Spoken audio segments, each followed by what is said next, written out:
Dialogues में आपका स्वागत है। मैं हूं पवन कुमार। आप देख रहे हैं हमारे साथ खास कार्यक्रम जो हम बजट पर आपको दिखा रहे हैं।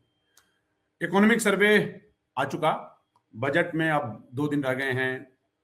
मेरा मानना है कि इकोनॉमिक सर्वे हमारे लिए एक सरकारी दस्तावेज नहीं है, बल्कि सरकार के आर्थिक आत्मविश्वास का एक पैमाना है। सर्वे क्या कहता है इस बार? सर्वे कहता है कि भारत की ग्रोथ मजबूत है, ग्रोथ अच्छी है और महंगाई काबू में है, बल्कि बेहद काबू में है और भविष्य सुरक्षित है हमारी अर्थव्यवस्था का। अगर अर्थव्यवस्था सुरक्षित है तो नागरिक भी सुरक्षित होंगे। सवाल यह है कि क्या यह तस्वीर पूरी है? जब सर्वे ग्रोथ पर उत्साहित है, इस वक्त ग्रामीण मांग थोड़ी सी कमजोर है पर शायद इंप्रूव कर जाए। जब रोजगार में सुधार की बात होती है, नौकरी की गुणवत्ता पर सवाल उठते हैं।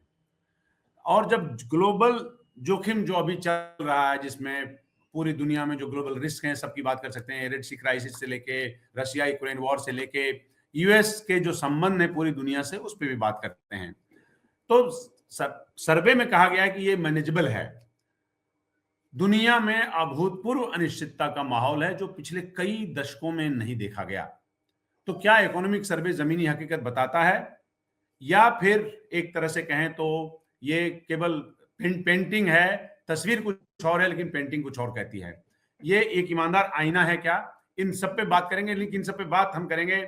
सरकार जो पिक्चर देती है वो डिफरेंट है, और इस देश में जो अर्थशास्त्री जिनका अपना निजी अनुभव है, निजी स्टडी है, उनका अपना एक ऑब्जर्वेशन है, उनकी फाइंडिंग्स अलग है। हमारे साथ आज अतुल जोशी साहब हैं जो इस देश के जाने माने अर्थशास्त्री हैं। जोशी जी, आपका स्वागत है हमारे कार्यक्रम में। Thank you. जोशी जी, बात करेंगे पहले तो हम लोग इकोनॉमिक सर्वे पे अब मिक्स करेंगे इसके साथ कि बजट में क्या हो सकता है, क्या होने वाला है और क्या संभावनाएं हैं, क्या होना चाहिए कायदे से, अगर हम सर्वे को एक उसकी आधारभूत संरचना माने तो। पहले तो ये बताइए कि जो सर्वे में आपको दिख रहा है,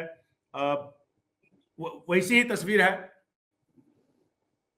देखिए, सर्वे एक मेरे ख्याल से फ्रेमवर्क है जी। जो एक डायरेक्शन देता है कि आप इसके अंदर ही काम करेंगे, इसके बाहर आप काम नहीं कर पाएंगे। ये एक बेसिकली एक लिमिट सेट कर रहा है, लेकिन जी। उसका जो टोन है वो टोन पॉजिटिव साइड रहता है, क्योंकि उसको रहना पड़ता है। तो जी। जी। जी। फ्रेमवर्क जो होता है, जैसे कि अगर हम बात करें कि फिस्कल कंसोलिडेशन की, तो जी। फिस्कल डेफिसिट 4.4% तो होना ही है। उसमें मेरे ख्याल से कोई दूसरा गवर्नमेंट के पास ऑप्शन भी नहीं है। लेकिन उसके पीछे की जो स्टोरी है कि ये 4.4 तो गवर्नमेंट कर देगा, उसके ऊपर शायद सर्वे साइलेंट है। जैसे कि कॉर्पोरेट टैक्स कलेक्शंस हम देखें तो जो हमारी बजटेड एस्टिमेट है उससे कम होगा। जी। हमारा revenue expenditure on the other hand वो भी कम होगा। लेकिन अगर हम दोनों को मिला ले कि हमारी इनकम भी कम होगी, हमारा एक्सपेंडिचर भी कम होगा, तो क्या हम 4.4% पहुंच पाएंगे? जवाब है नहीं पहुंचेंगे।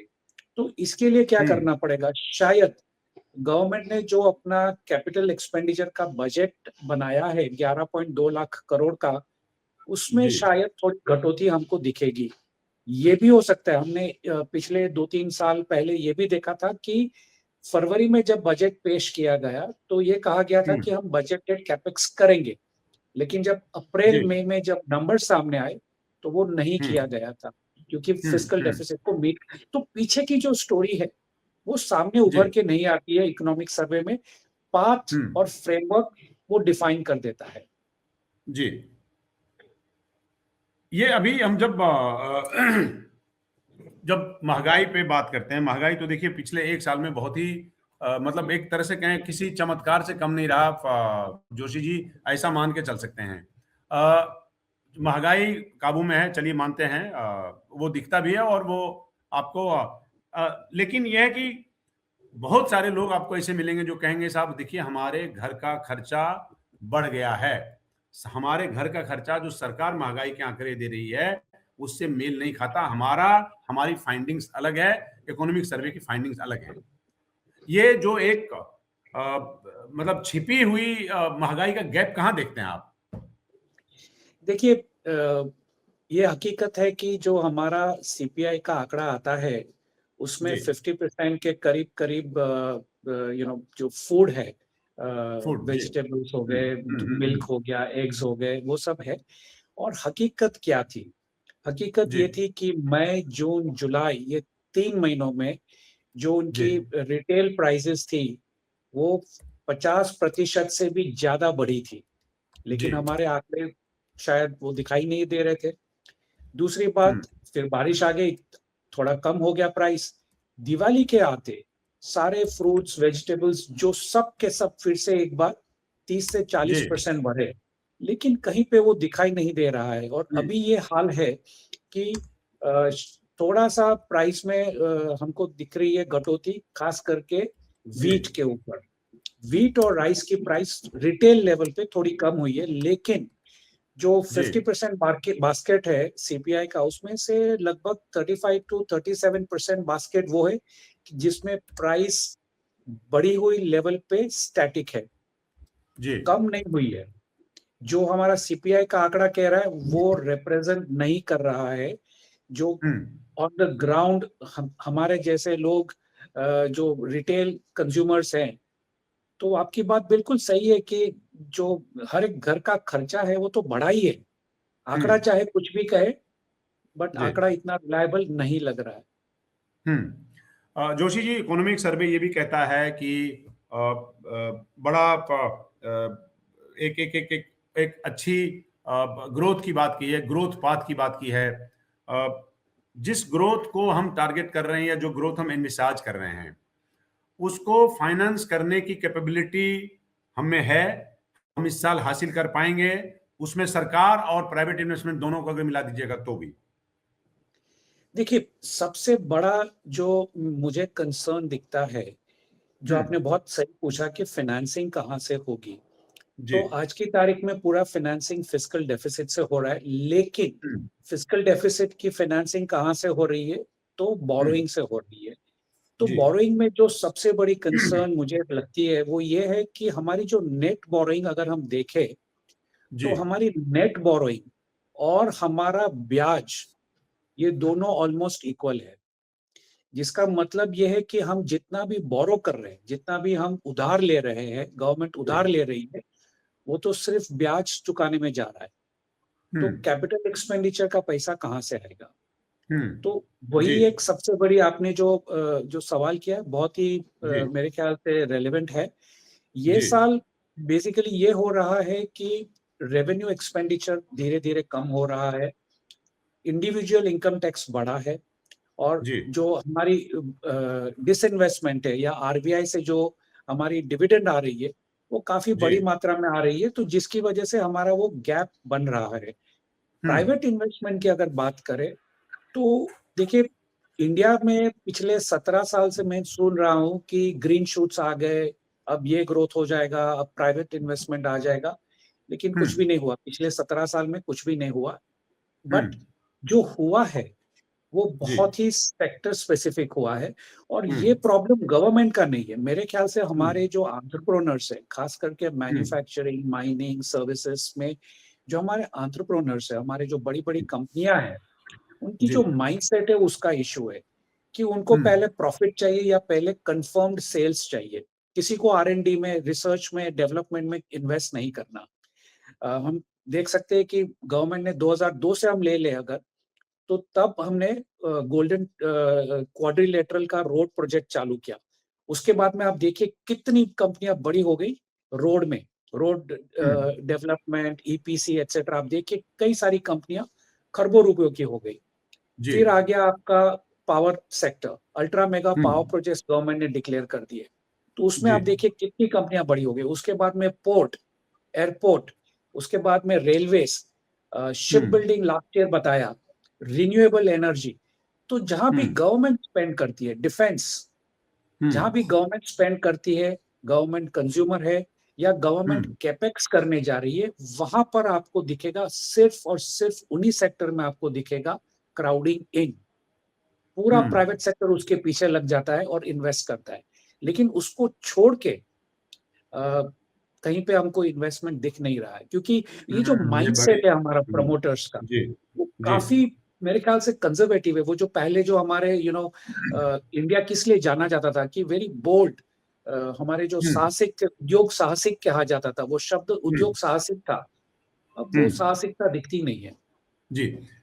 जोशी जी, मैं थोड़ा सा ये पूछना चाहता हूं कि जो बजट 2026 में इसके आधार पे, क्योंकि ये सर्वे जो है एक दिशा बताता है काफी हद तक, तो बजट 2026 में सरकार के सामने चुनौती छोड़िए, चुनौती ने, मैं मजबूरी शब्द का प्रयोग करता हूं कि सरकार के सामने मजबूरी क्या होगी, ग्रोथ बढ़ाए या फिजिकल डिसिप्लिन लाए, फिजिकल कंट्रोल लाए?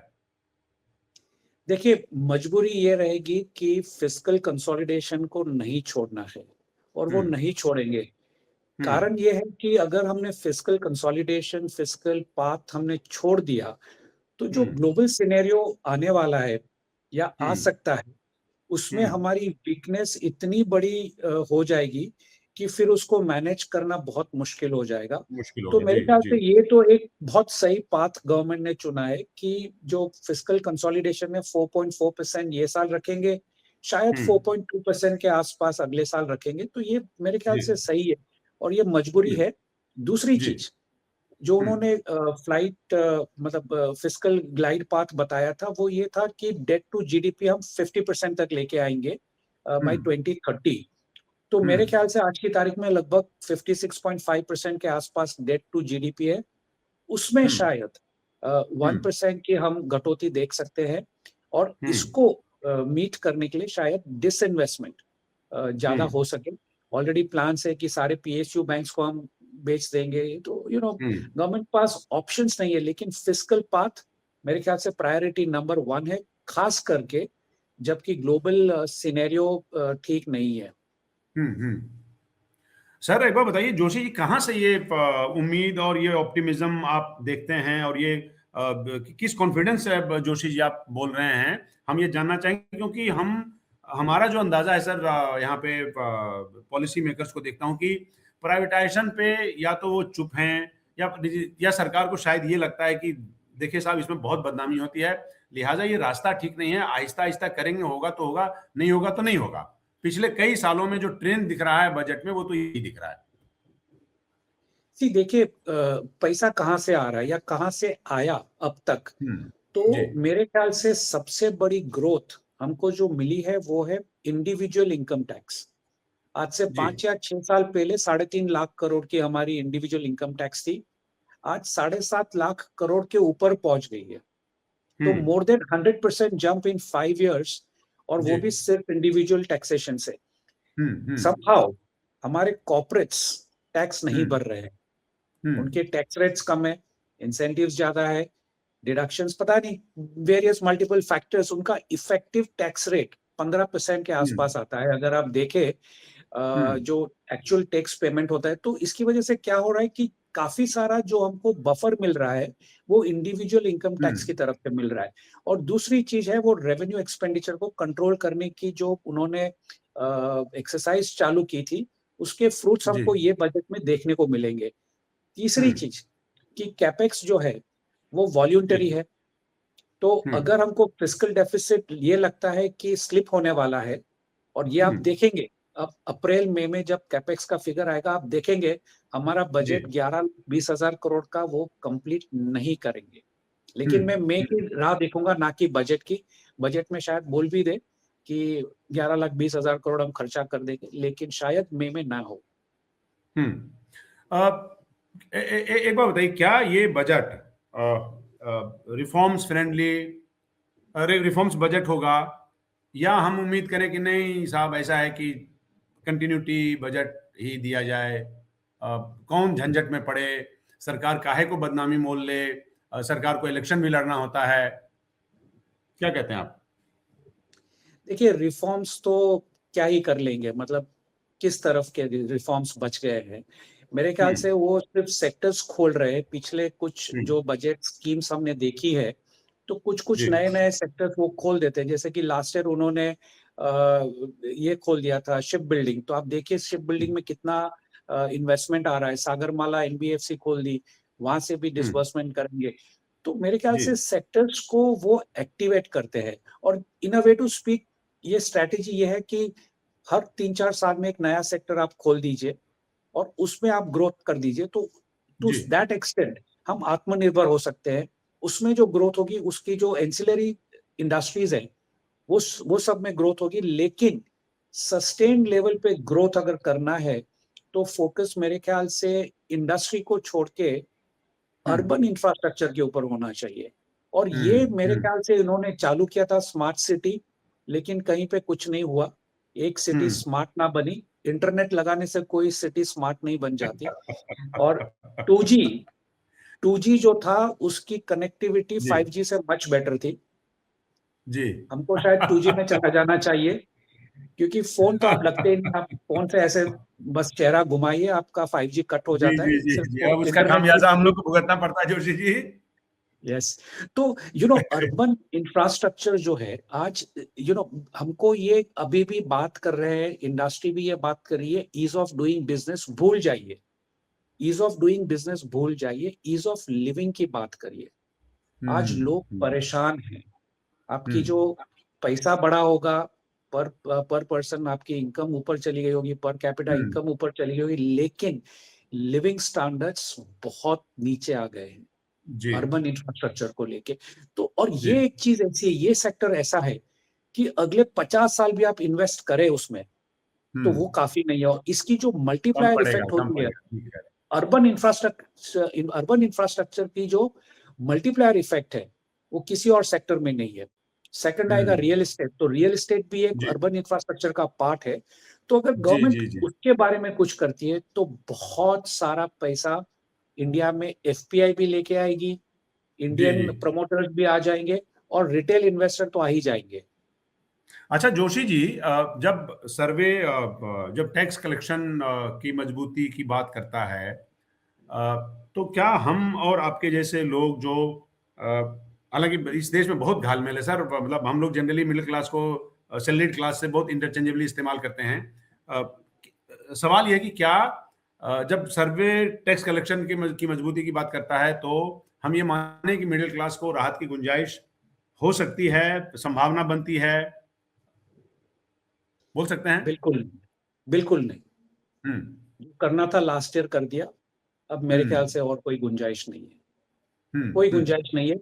और मेरे ख्याल से ये एक उनके लिए मजबूरी भी है। आपने जो मजबूरी का जो शब्द पहले बताया था अगले प्रश्न में, ये यही है, हम्म उनकी मजबूरी है। ये कुछ नहीं दे पाएंगे। अगर कुछ दिया तो फिस्कल डेफिसिट में प्रॉब्लम आ सकती है। तो मेरे ख्याल से हम्म कुछ देंगे नहीं। हम्म। सिंबॉलिकली कुछ दे दिया, बाकी कोई गुंजाइश नहीं है। जीएसटी रिफॉर्म्स की तरफ इशारा हो सकता है क्या बजट में जोशी जी? देखिए, वो इशारा कर सकते हैं, लेकिन इम्प्लीमेंट करना तो एक सेपरेट स्टेट गवर्नमेंट के हाथ में भी है। मतलब वो जो कमिटी है हम्म उसमें हम्म। सेंट्रल के हाथ में तो क्या ही है। जी तो इशारा कर सकते हैं, बातचीत कर सकते हैं, लेकिन मेरे ख्याल से कोई ज्यादा उसमें स्कोप नहीं है। हम्म।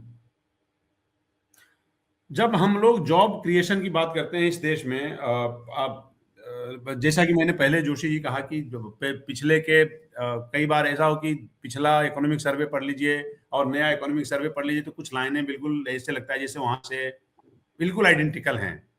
अगर इस देश में रोजगार बड़ी चुनौती है तो बजट में जॉब लिंक्ड इंसेंटिव्स दिखाया जाना भी एक ऑप्शन हो सकता है। स्किलिंग के ऊपर डेफिनेटली कुछ आएगा। देखिए, मैं हम्म बाय एंड लार्ज ज्यादा सहमत नहीं हूँ ये जो अनएम्प्लॉयमेंट के बारे में बात की जाती है। और बहुत बड़े बड़े इकोनॉमिस्ट, बड़े बड़े सर्वेस हो जाते हैं जी अनएम्प्लॉयमेंट के बारे में। देखिए, हम्म इकोनॉमिक डेफिनेशन अनएम्प्लॉयमेंट की क्या है? Hmm. Ability and willingness to work. Work जी। तो एक तो आप क्वालिफाइड है कुछ काम हम्म करने के लिए, और दूसरा हम्म आप में विलिंगनेस है। हम्म कि जो इंडिया में मिसिंग लिंक है वो है हम्म विलिंगनेस। यूथ हम्म। को काम ही नहीं करना। देखिए, ऐसा क्यों है? ऐसा क्यों बोल रहे हैं आप मेरे ऐसा हाँ, ऐसा देखिए, क्यों मैं कर रहे मैं हैं? अलग अलग सेक्टर्स की बात करता हूँ। जी आप रूरल में चले जाइए, किसी भी खेत वाले को हम्म पूछिए कि आपको पास मजदूर है, तो बोलेंगे नहीं, मजदूर हम्म नहीं है। मैंने हम्म खेतवाड़ी छोड़ दी बिकॉज मेरे पास अभी मजदूर नहीं है। तो क्या हम्म। ऐसा है कि इंडिया में अनएम्प्लॉयमेंट है लेकिन एट द सेम टाइम जी खेत में काम करने के लिए कोई आदमी नहीं है? और ये पिछले हम्म 12 साल से हो रहा है। पिछले हम्म 12 साल से एक जमाना हाँ था कि जब पंजाब में रेलवे स्टेशन पे ठेकेदार खड़े रहते थे और ट्रेन से आती थी, वो लिटरली ये करते थे कि भाई तुम हमारे साथ काम करने आ जाओ। आज वैसा कोई मजदूरों माइग्रेशन लेबर मजदूरों का, मजदूरों के लिए मारामारी हो जाती थी। एब्सोल्युटली मुझे वो शब्द नहीं वापरना हाँ। था, बट आप बिल्कुल बोलते सही सही फरमा रहे हैं, मजदूरों के लिए आप बिल्कुल मारामारी हो सही जाती फरमा थी। रहे हैं। हम ले जाएंगे अपने खेतों में काम करने के लिए या कोई और ले जाएगा। यस, तो देखिए वो किसी को नहीं करना जब से वो मनरेगा आ गया। जी। दूसरी बात, आप देखिए आपके यहाँ पे खास करके अर्बन सिटीज में आपको जी। ड्राइवर चाहिए, आपको मेड चाहिए, आपको प्लम्बर चाहिए, इलेक्ट्रिशियन चाहिए, क्या मिलता है? हम्म। नहीं मिलता। हम्म। उसकी प्राइसिंग देखिए, पहले हम 200 रुपये में इलेक्ट्रिशियन से काम करवाते, आज हाथ लगाने के 1000 रुपये ले लेते। हम्म। क्या ये जॉब नहीं है?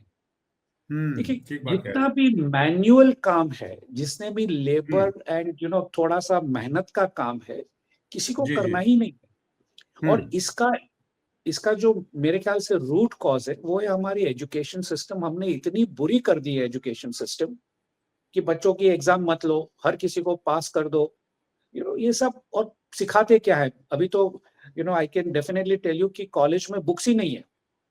आप इंटरनेट से डाउनलोड करिए, एक चैप्टर इस बुक का, दूसरा चैप्टर दूसरी बुक का, तीसरा चैप्टर तीसरी बुक का। बच्चे पढ़ेंगे क्या? ग्रेजुएट हो बात तो जाते हैं, थप्पा लग जाता है, किसी को कुछ जोशी जी, नहीं आता। आप मेरे मन की बात कह रहे हैं। सर एक बात बताइए कि जब हम क्योंकि आपने स्किलिंग की चर्चा की, तो स्किलिंग पर जो खर्च है और जो वास्तविक रोजगार के आंकड़े हैं या वास्तविक रोजगार जो का प्रोवाइड करने की जो क्षमता है, इसके बीच ये इतना ज्यादा गैप हम लोगों ने क्यों बना के रखा हुआ है? ये कैसे मिटेगा? देखिए विदाउट एजुकेशन नहीं बनेगा। विदाउट हम्म। एजुकेशन, और हमको ये एजुकेशन में सिखाना है कि अगर आप हम्म। मेहनत का काम करते हैं तो ये कोई बुरी चीज नहीं है। अगर हम्म। आप इलेक्ट्रिशियन देखिए, पहले क्या होता था, फादर बच्चे को सिखाता था, ये तो हमारी पीढ़ी दर पीढ़ी जी। जी। धंधा जी। चले जी। आता था। जी। अब जी। किसी को ये करना नहीं है। पूरा वेस्टर्न एजुकेशन कर दिया कि मतलब पिताजी का जो धंधा है वो तो मैंने करना ही नहीं है। क्यों? क्योंकि भी अमेरिका में ऐसा होता है। आप देखिए किसी भी हम्म। बच्चे से बात कर लीजिए, और ये बात सिर्फ मिडिल क्लास लोअर क्लास को नहीं, इंडस्ट्रियल क्लास को भी लागू पड़ती है। बड़ी बड़ी फैमिलीज में आप देख लीजिए, बच्चा हम्म। कुछ अलग ही करना चाहता है कि 100 साल का धंधा है, जी। नहीं मैंने अलग करना हम्म। है। ये एजुकेशन का प्रॉब्लम है। देखिए awareness, dignity of hmm. Labour right word होगा कि कोई भी काम आप कर लीजिए उसमें डिग्निफाइड है, उसमें इज्जत है। ये अगर हम्म। हम जब तक इंस्टीट्यूशनलाइज नहीं करेंगे, बच्चों के दिमाग में नहीं डालेंगे, ये हम्म। बच्चे ग्रेजुएट बने रहेंगे और फिर ना तो घर के रहेंगे ना तो बाहर के रहेंगे। मैं आपको हम्म। गुजरात में कई सारे ऐसे गांव दिखाऊंगा जहां जी। पर जो किसान है, उनके हम्म। बच्चे अंग्रेजी स्कूल में जाते हैं, 10वीं हम्म। पढ़ लेते हैं, 12वीं पढ़ लेते हम्म। हैं, आगे उनको कुछ पढ़ाई नहीं हो सकती। इसके बाद ना तो वो मजदूरी कर सकते हैं अपने पिताजी के साथ, ना खेत में जी। काम कर, खुद का खेत है काम नहीं करेंगे, हम्म। और ना हम्म। ही जाके कुछ शहर में जाके कुछ नौकरी करेंगे, घर पे पड़े रहेंगे। तो जी। अनएम्प्लॉयमेंट कहाँ है? हम्म। तो एक्चुअली है कि ये अनएम्प्लॉयमेंट जो है उसमें जो हम्म। विलिंगनेस पोर्शन जो है वो बहुत हम्म। बड़ा इशू है। और ये सिर्फ एजुकेशन, डिग्निटी ऑफ लेबर, हमें पूरा पूरी अलग तरीके से सोचना है एजुकेशन के बारे में। ये जो हम सोच रहे हैं ना, ये मेरे ख्याल से कहीं ना कहीं काफी वेस्टर्न इन्फ्लुएंस्ड है। हमको थोड़ा इंटरनल सोचना चाहिए कि हमारी क्या अर्थव्यवस्था थी जब हम सोने की चिड़िया थे, हम्म। उसके ऊपर थोड़ा सोचेंगे तो जी। शायद हमको रास्ता नजर में आएगा।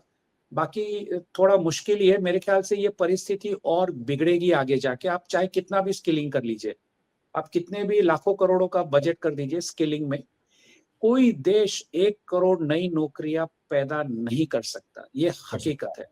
आप 12% नहीं, आप 20% पे ग्रोथ कर लीजिए जीडीपी की। है। हर हम्म। साल, सालों साल 1 करोड़ 1.5 करोड़ नौकरियां जनरेट करना नेक्स्ट टू इम्पॉसिबल है। अच्छा, ग्रामीण मांग जो रूरल डिमांड है जोशी जी, उसको थोड़ा और बूस्ट करने के लिए क्या किया जाए? रिवाइव कर, पता नहीं रिवाइव जो मैं बोल रहा हूँ तो सही शब्द का इस्तेमाल नहीं कर रहा हूँ, मुझे ठीक करिएगा। क्या रूरल डिस्ट्रेस है क्या? देखिए दो पहलू, अगेन रूरल में दो पहलू है। एक तो यह हम्म। है कि हमारी जो हवामान स्थिति है वो हम्म। काफी बदल चुकी है। आज भी हम 100 साल पुरानी एवरेज लेके चलते हैं, जबकि हमको देखना चाहिए कि पिछले 10 साल में क्या हुआ है। और इसकी वजह से जो एग्रीकल्चरल सेक्टर है उसमें डिस्ट्रेस है। चाहे ओवरऑल आंकड़े हमारे कुछ भी कहते हो, जो छोटे छोटे किसान है उसमें काफी डिस्ट्रेस है। अब जैसे कि जी मैं आपको ये देखूं कि बारिश है, वो पहले हमारा फिक्स रहता था कि भाई जून में चालू हुई, सितंबर अक्टूबर में खत्म हो गई। लेकिन अगर आप हमारी वेस्टर्न कोस्ट लाइन देखे, पश्चिमी किनारा देखे, तो जो हमारा अरबिस्तान का सागर है, अरब सागर जो है, उसका सरफेस टेम्परेचर 2 डिग्री सेंटीग्रेड से बढ़ चुका है। तो उसकी वजह से पिछले 5 सालों में आप देखेंगे दिसंबर, मार्च और मई के आसपास गुजरात, राजस्थान, पंजाब, जो हमारा एग्रीकल्चरल बेल्ट है, उसमें बारिश आती है। आपको उसको काउंट में लेना है, उसके हिसाब से आपने नई पद्धति सोचनी है या नया पाक सोचना है या कुछ और सोचना है, जैसे कि किसान बच सके और हमें इजाफा हो उनकी इनकम में। ये एग्रीकल्चर के ऊपर फोकस करना चाहिए। और दूसरा फोकस, जैसे मैंने कहा कि सेल्फ एम्प्लॉयमेंट के ऊपर देना चाहिए, कि आप खुद का काम चाहे कुछ भी हो चालू करिए। ये हमको स्कूल में, रूरल स्कूल कॉलेजेस में सिखाना चाहिए कि आप जो भी कर रहे हैं सेल्फ एम्प्लॉयमेंट के लिए ट्राई करिए, वो बेहतर है रादर देन किसी बीपीओ में ज्वाइन होना, द व्हाइट कॉलर जॉब्स। जी सर, आखिरी के 2 सवाल जोशी जी, बहुत वक्त दिया आपने। एक तो ये कि क्या जैसे ग्लोबल रिस्क पे सर्वे ने कहा कि साहब ये मैनेजेबल दिखता है। मैं बहुत ही वाइल्ड गेस करता हूं, वाइल्ड थिंकिंग समझ लीजिए इसको, कि अगर ग्लोबल मंदी आती है तो अभी इस बजट के माध्यम से और आगे सरकार के स्टेप्स के द्वारा हम ये कैसे इंश्योर करेंगे कि भारत की अर्थव्यवस्था को हम शील्ड करके रखें। देखिए, ग्लोबल मंदी आ सकती है। हमारा यह है कि हमारा एक्सपोजर कितना है। हमारा एक्सपोजर बहुत ज्यादा नहीं है, 20%, 25% के बीच में हमारा टोटल जीडीपी एक्सपोर्ट्स और इंपोर्ट्स ड्रिवन है। उसमें भी हमारी नेसेसिटीज ज्यादा हैं, जैसे कि ऑयल है, वो सबसे ज्यादा हमारी डिपेंडेंसी है। तो मेरे ख्याल से ग्लोबल अगर कुछ भी मंदी आ गई या कुछ जियोपॉलिटिकल इश्यूज हो गए या कोई आउटब्रेक हो गया, किसी बहुत बड़े महारोग का कोई महामारी आ गई, तो हमें डोमेस्टिक इकोनॉमी पे ही फोकस करना चाहिए। और इसमें जो हमें, मेरे ख्याल से गवर्नमेंट का फोकस रहा है आत्मनिर्भरता, जिसमें इंपोर्ट सब्स्टिट्यूशन, की जो हम इंपोर्ट करते हैं उसका क्या सब्स्टिट्यूट करके इंडिया में मैन्युफैक्चर करें, वो अगर हम सक्सेसफुली कर पाए, sector by sector, item by item, तो इसमें बहुत कुछ मार्ग निकल सकता है। लेकिन ये शॉर्ट टर्म मेजर नहीं है, ये लॉन्ग टर्म है। हमको थोड़ी सी इफेक्ट पड़ेगी मेरे ख्याल से, अगर बहुत ही बड़े पैमाने पर, जैसे कि कोविड जैसा कोई बड़ा इंसिडेंट हो गया, तो लगभग 2% के आसपास हमारा जीडीपी नीचे आ सकता है। लेकिन वो शटडाउन था, हम मंदी की बात कर रहे हैं, तो मेरे ख्याल से 2% जीडीपी से ज्यादा कोई इम्पैक्ट मुझे नहीं दिखता, क्योंकि हमारी इंटरनल इकोनॉमी, हमारा एग्रीकल्चर, हमारा खुद का जो एम्प्लॉयमेंट है और हमारी जो पॉपुलेशन ग्रोथ है, उसके हिसाब से ही 4.5% तो आप मतलब बॉटम समझ लीजिए। जो हिंदू रेट ऑफ ग्रोथ हम 2000 में कहते थे या 1900s में कहते थे, वो फैक्ट है कि 4% Hindu rate of growth is a given. तो उसमें कोई बड़ी इतनी हलचल मुझे नहीं दिख रही। लेकिन हाँ, 3% जीडीपी ड्रॉप ऑल्सो बहुत बड़ी चीज होती है। क्या हमारा जो एक्सपोर्ट सपोर्ट की हम जब बात करते हैं जोशी जी, हमारा अभी वो एजेंडा अधूरा है? ए बी, कि क्या पीएलआई के तहत छोटे उद्योगों को सरकार को कंसीडर करना चाहिए, जिसमें रोजगार में वॉल्यूम आएगा, जिसमें प्रोडक्शन में वॉल्यूम आएगा? देखिए, दो चीज, पीएलआई छोटे उद्योगों के लिए बहुत जरूरी है। क्वेश्चन ये है कि उनके लिए मार्केट का प्रॉब्लम है। दूसरी चीज, गवर्नमेंट ने काफी जगह पे काफी जोर शोर से बातें करते हैं कि 45 दिन में उनका पेमेंट आ जाना चाहिए, 30 दिन में उनका पेमेंट आ जाना चाहिए, लेकिन ऐसा होता नहीं है। जो बड़े बायर्स है वो उनको ब्लैकलिस्ट कर देते हैं, उनसे माल ही नहीं लेते। तो उनको काफी शोषण सारे, होता है सर, उनका उल्टा तो। बिल्कुल बिल्कुल होता है, बिल्कुल होता है। तो पॉलिसी लेवल पे ये नहीं होता है, इसका मॉनिटरिंग अलग से करना चाहिए। लेकिन हाँ, कुछ ऐसी स्कीम जैसे कि सीजीटीएस में बहुत बढ़िया स्कीम थी, लेकिन उसके बाद क्या, उनको चाहिए सेल्स, उनको चाहिए मार्केटिंग, और दूसरा जो उनको सपोर्ट चाहिए, जो चाइना ने बहुत अच्छी तरह से किया है, हमें चाइना से कुछ सीखने की जरूर हो तो ये है कि वहाँ की जो यूनिवर्सिटीज है, यूनिवर्सिटीज रिसर्च करती है और वो नए नए प्रोडक्ट्स बना के ये साहसिकों को देती है कि आप ये प्रोडक्ट बनाइए, इसकी ये बेनिफिट्स है और यहाँ पर मार्केट पॉसिबिलिटी हो सकती है, और गवर्नमेंट उसमें सपोर्ट देती है। प्रोडक्ट का पूरा डेवलपमेंट यूनिवर्सिटी करती है, मार्केटिंग सपोर्ट गवर्नमेंट देती है। तो ऐसे हम स्टार्टअप सिस्टम है या एमएसएमई सिस्टम है, उसको सपोर्ट दे सकते हैं। निर्यात की जब तक बात है, एक्सपोर्ट्स की बात है, तो मेरे ख्याल से इंडिया मर्चेंडाइज एक्सपोर्ट में आगे नहीं बढ़ेगा। अगर हम आज भी हमारा कॉन्स्टिट्यूशन देखते हैं एक्सपोर्ट का, तो री एक्सपोर्ट सबसे ज्यादा होता है। ऑयल लाते हैं, उसको प्रोसेस करते हैं, भेज देते हैं। गोल्ड आता है, डायमंड आता है, प्रोसेस करते हैं, भेज देते हैं। तो हम क्या कर रहे हैं? हम तो लेबर जॉब ही कर रहे हैं। ऑयल को छोड़ रहे तो बेसिकली लेबर जॉब ही है, लेबर एडिशन कर रहे हैं हम। तो हमारा जो वैल्यू एडेड प्रोडक्ट है वो बहुत ही कम है। अगर हम चाइना को देखें, एक सिंपल सा टेक्सटाइल इंडस्ट्री का एग्जांपल ले, तो चाइना के पास 900 से भी ज्यादा प्रोडक्ट है टेक्निकल टेक्सटाइल के। हमारे पास कितने हैं? मेरे ख्याल से लगभग 300 के आसपास है। तो हम क्यों नहीं जाते? क्योंकि again back to the basics के हमारा माइंडसेट वही है कि अगर मैं कॉटन एक्सपोर्ट करके पैसे बना लेता हूं, तो मैं क्यों रिसर्च करके टेक्निकल टेक्सटाइल में जाऊं? ये जो मानसिकता है वही रुपी डेप्रिसिएशन में दिखती है कि भैया रुपये को डेप्रिशिएट कर दो, एक्सपोर्ट बना रहेगा, हम चलते रहेंगे लाइफ में। यही सबसे बड़ी मार्केट है। जी, बहुत बहुत शुक्रिया जोशी जी आपका। आपने हमसे बात की और बजट में संभावनाओं, इस देश में रोजगार सृजन वगैरह के लिए क्या किया जाना चाहिए, उस पर आपने प्रकाश डाला। आपका बहुत बहुत शुक्रिया हमारे कार्यक्रम में शिरकत करने के लिए। नमस्कार।